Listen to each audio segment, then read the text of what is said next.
Bulan Ramadan hanya tinggal hitungan hari lagi akan berakhir. Salah satu ibadah di bulan Ramadan yang tak boleh tertinggal adalah membayar zakat fitrah. Hukum zakat fitrah itu wajib. Hal ini sebagaimana hadis dari Ibnu Umar radhiyallahu anhuma, beliau berkata, Rasulullah SAW mewajibkan zakat fitrah dengan 1 sok kurma atau 1 sok gandum bagi setiap muslim yang merdeka maupun budak, laki-laki maupun perempuan, anak kecil maupun dewasa. Zakat tersebut diperintahkan untuk dikeluarkan sebelum orang-orang keluar untuk melaksanakan sholat Id. Hadis riwayat Bukhari dan Muslim. Dari hadis tersebut, kita bisa tahu bahwa hukum zakat fitrah itu wajib bagi tiap jiwa yang termasuk poin-poin berikut ini. Yang pertama, mukallaf atau terbebani syariat, yakni muslim, baligh, dan berakal. Kemudian mendapatkan waktu diwajibkannya zakat fitrah, yaitu tenggelamnya matahari pada malam Idul Fitri. Selanjutnya, yang mudah membayar zakat fitrah, yaitu punya harta berlebih untuk diri dan keluarga pada malam Idul Fitri. Hikmah pensyariatan zakat fitrah ini tercermin dari perkataan Ibnu Abbas radhiyallahu anhuma. Ia berkata, Rasulullah SAW mewajibkan zakat fitrah untuk menyucikan orang yang berpuasa dari bersenda gurau dan kata-kata keji, dan juga untuk memberi makan orang miskin. Barang siapa yang menunaikannya sebelum sholat, maka zakatnya diterima. Dan barang siapa yang menunaikannya setelah sholat, maka itu hanya dianggap sebagai sedekah di antara berbagai sedekah. Hadis riwayat Abu Daud dan Ibnu Majah. Al-Hafidh Abu Thahir mengatakan bahwa sanad hadis ini hasan. Seseorang terkena kewajiban zakat fitrah apabila ia bertemu dengan tenggelamnya matahari pada malam Idul Fitri.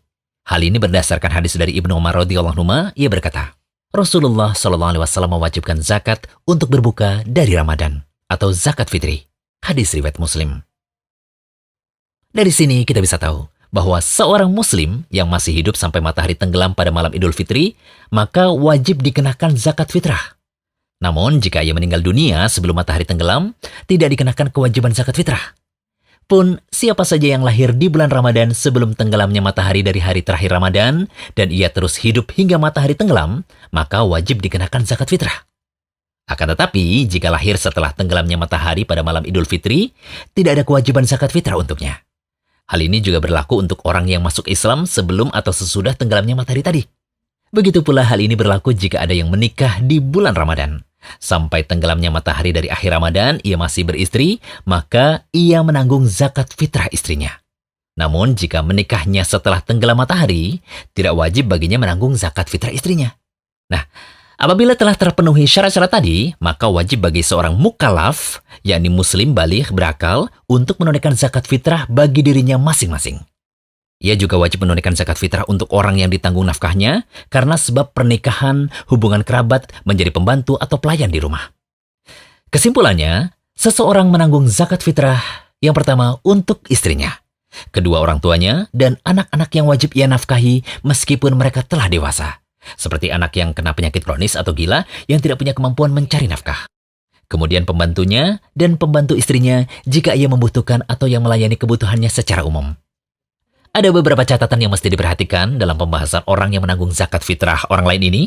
Yang pertama, anak yang punya kelapangan nafkah hendaklah menanggung zakat fitrah untuk istri dari ayah atau ibu tiri. Tetapi hal itu tidaklah wajib baginya. Kedua, seorang ayah tidaklah wajib menanggung nafkah dan zakat fitrah untuk istri dari anak laki-lakinya atau menantunya. Demikian sebagaimana disebutkan dalam Al-Majmu', dinukil dari Al-Mu'tamad fi Al-Fiqh Asy-Syafi'i. Ketiga, adapun anak yang sudah dewasa atau baligh dan mampu dalam hal nafkah, tidak diwajibkan bagi ayahnya untuk mengeluarkan zakat fitrahnya. Zakat fitrah boleh dibayarkan asalkan dengan adanya izin dari anak tersebut. Keempat, untuk kerabat, boleh dikeluarkan zakat fitrah atas nama mereka, asalkan dengan izin mereka juga. Kelima, dalam hal mengeluarkan zakat fitrah, jika akhirnya punya kelebihan makanan yang terbatas, yang menjadi urutan dalam pengeluaran zakat fitrah adalah yang pertama, dirinya sendiri, istrinya, anak yang paling kecil, ayahnya, ibunya, dan anaknya yang besar yang tidak mampu bekerja. Kemudian yang keenam, jika seseorang hanya mampu menunaikan zakat fitrah untuk dirinya sendiri atau untuk satu orang, wajib baginya untuk menanggung dirinya sendiri. Jika dia mementingkan orang lain dalam kondisi ini, maka zakat fitrahnya tidaklah sah. Catatan terakhir, jika istri kaya, sedangkan suami orang yang susah, maka istri tidaklah wajib mengeluarkan zakat fitrah untuk dirinya. Tetapi hanya sekedar disunahkan ia mengeluarkannya agar selamat dari khilaf atau perbedaan pendapat dari para ulama. Semoga pembahasan mengenai zakat fitrah ini bisa benar-benar dipahami oleh segenap kaum muslimin, agar zakat yang ia keluarkan bisa benar-benar memenuhi kewajibannya dan bisa mendatangkan pahala baginya. Amin.